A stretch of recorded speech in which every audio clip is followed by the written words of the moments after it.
Hello everyone.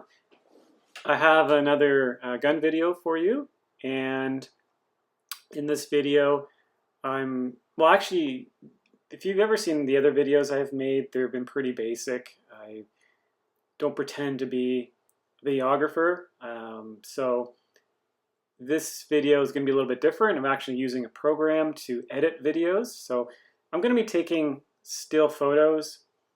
I might insert some video as well, but I thought I would just show some pictures and talk over those pictures. I'm using iMovie, so it seems pretty simple, and I don't really want to take a lot of time to make videos. Well, I would like to take more time, but I still have the time. So in this video, I want to talk about this gun particularly, the 9mm Flobert. But I do have 5 guns total that I bought at an auction, and I'm going to take each of those. I'm going to show which ones I purchased, the extent of the condition that they're in, and what I plan to do with them in terms of refurbishing or just maybe getting down to the bare minimum of the wood and metal and then refinishing it, maybe rebluing. I have some ideas of what I want to do if I can do that, depending on the condition of the guns. This particular gun is, I'm going to use Wikipedia because I don't really know too much about this gun. But apparently they are small cartridge guns. They were designed by Flobert in 1845, and apparently he was the first to create a rimfire metallic cartridge. So he modified a percussion cap to hold a small lead bullet in one case, I guess. This particular gun, I see a couple different types of cartridges. One with a lead bullet and one with kind of a shot type, like a shotgun, but a shot type cartridge. And at the end of the video, I'll show you some pictures of some of these I found.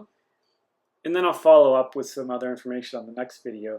This video is going to just show some pictures of the gun, and I'm not quite sure if I'm going to add some of the refurbishments or some of the things I've done so far to the gun in this video. Maybe I'll make a second video and show that.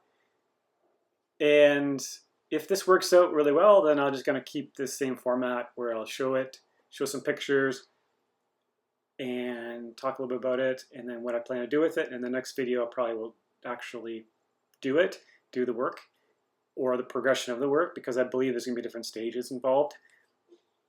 And so I guess that's about it for the introduction. If you like this format, again, let me know if you like this without the video part. It's just kind of be pictures. It's much easier to do it this way, and it kind of saves you guys for seeing like shaky video or whatever else. I can kind of just zoom in to where I need to and then show those pictures and then talk about it. So, but anyway, that's the first part here. Here's another interesting part of the gun is the ejector. So when you cock the hammer back and you can move forward, the top piece there slides towards the front of the gun. The ejector will get pushed, kick back towards the butt, and apparently the cartridge will flip out that way. I'm not quite sure how it will be ejected, or if it just kind of moves back and then you can pull it up with your fingers. I'll buy some cartridges in the future, and I'll try it out. I might need to take a cast as well to see what this gun is chambered for, because I don't really know, and I'm not really going to go with what the auction says. It does say 9mm Flobert on the barrel, so I mean that's a pretty good indicator, of course. But I just want to make sure that this is going to be a 9mm, and I haven't decided what I'm going to do with it. If I want to try to shoot it or not, I just need to date it first, and I think I found some dating information. I'll show you some pictures of some stamps, and maybe someone might know, hopefully, what this could be. But I'll show a few pictures of it anyway. I think it's Belgium, and I think it could be from the 40s or 50s, but I I don't know for sure. So I'll get to the next part. Here you can see some pictures that I have taken after dismantling. So this will give you an idea of the condition, and you'll see some stamps here. I think it's, I see a crown and a G or a B, I guess, on this one, and double O on this one, as you can see there. These are just some markings that could have helped to identify the age. If someone already knows an age of theirs and they know that these markings were on their gun, then we could assume that that's the same for this one.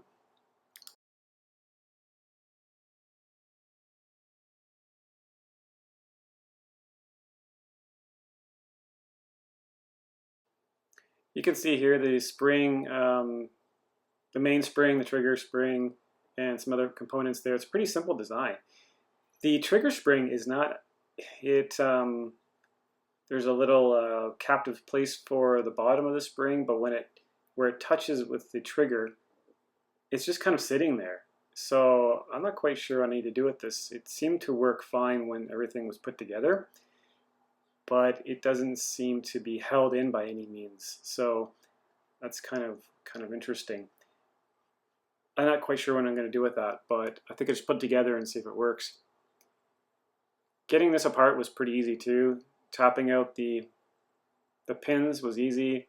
All the screws were easy. They weren't stuck in there, and for the most part, yeah, it was pretty simple to open, to disassemble, and hopefully reassembly will be easy as well. As you can see here, there's a crown. If you want to pause this, there's a crown and a G. And if you look carefully next to it, I think it says 9mm Flobert. So I'm assuming it's that, but I still might just want to do a cast of the chamber to see what it is exactly, just for fun, because it's just kind of interesting to do that. And you can also see the quality of the stock. Looks pretty good. There's a little mark on the checkering. As I mentioned before, I'm not quite sure if I'm going to fix up the checkering. I would like to try it, but I don't have all the equipment for that. I'm not quite sure how much you really need and how much is recommended, but some of the checkering tools that I've looked at were quite expensive, and about, I think around $100 and something I saw for one. Again, it might be higher end checkering tools, but I don't really know if I want to spend money on checkering tools, especially if I need maybe a couple different types, maybe different angles. I think maybe depends on how I do this. If I'm just refreshing it, maybe I don't need a couple different. But if I'm cutting from scratch, then maybe I might need a few different type of angles, I guess, on the blade. Again, I'm not an expert on this, but from what I've researched. So perhaps maybe I will look into that. Yeah, so again, you can see some of the pictures of the Flobert, 9mm Flobert cartridges. And the last picture, you'll see the Flobert compared to, the shot cartridge compared to the bullet cartridge. One has shot like shotgun, the other is it's regular bullet. And these are rimfire. I verified this by looking at the pin placement, the firing pin, and it is it's not centered. It's up to the kind of the rim part of it, where it would strike the rim of the cartridge. So I think that's about it for this video. Just kind of struggling through this format. Again, I'm not an expert at this stuff, but I think this worked out pretty good. It was not too hard to do and didn't take a lot of time. I think the next video, well, the next video for sure will be some of the refurbishments that I've already completed, and then I'll just kind of piece together what I plan to do with it moving forward. If I want to tackle the stock next, or wait, think about how I want to do that. I'm not quite sure, but I will. I'll probably follow up with another video shortly about some pictures about what I did in terms of the cleaning process, and I think that's about it for this one. I'm looking forward to the other 4 guns. They're all in various states of disrepair, so it should be interesting to see those. It should be coming today, August the 29th, 2019.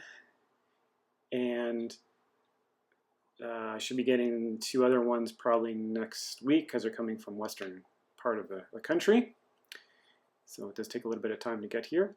I believe they're all shotguns, yes. I had bid for some other ones, but I lost. I set a budget, and it looks like the shotguns won, so I'm going to be going with shotguns for a little while here, so that's kind of exciting. I really want to take some of these to the range too to shoot eventually. So hopefully they'll be in good repair eventually to do that.